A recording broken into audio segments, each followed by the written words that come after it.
নিখোঁজ হওয়া পঞ্চম শ্রেণীর ছাত্রীকে গলা কেটে খুন করা হয়েছে।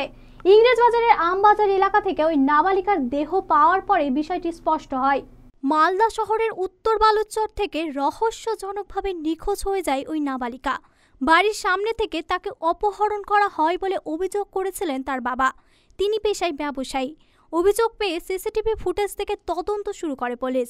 মঙ্গলবার বিকেলে সোনু নামে এক যুবককে গ্রেপ্তার করে পুলিশ।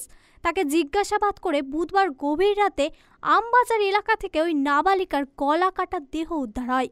দেহ থেকে প্রায় 50 মিটার দূরে উদ্ধার হয় নাবালিকার কাটা মুন্ডু। তবে ওই নাবালিকাকে কী কারণে অপহরণ করা হয় এবং কেন নৃশংসভাবে গলা কেটে খুন করা হলো তা এখনও স্পষ্ট নয় পরিবারের সদস্য এবং স্থানীয় বাসিন্দাদের কাছে। বৃহস্পতিবার মালদা মেডিকেলের দেহের ময়না তদন্ত করা হয়। এদিকে এলাকা ব্যাপক উত্তেজনায় রয়েছে। ঘটনাস্থলে মোতায়েন রয়েছে পুলিশ। ঘটনাটা আমার ভাতিজি আছে। আমার ভাতিজিকে এখানে আমরা সকালবেলা এসে খুঁজাখুঁজি করেছি। ওর গোডাউন আছে সঞ্জয়দার ছেলের। কি করে ও? ওই এখানে ব্যবসা করে, গোডাউন আছে। কিসের ব্যবসা? ওটা কি জানি না কিসের ব্যবসা, কিন্তু এখানে গোডাউন আছে, ব্যবসা করে। কি নাম? সঞ্জয় কি? সঞ্জয় কেশরী। সঞ্জয় কেশরী। কত বাড়ি কোথায়? বালুচরে।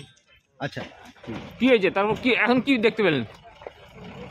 যেটা দেখতে পেলাম বাস, মানে বডি দেখতে পেলাম না ভালো মতো। ঠিক আছে, এটাই। টোটোতে আমার স্টাফের ফ্রেন্ড আছে, মানে ফ্যামিলি আছে। মালদা টুডে।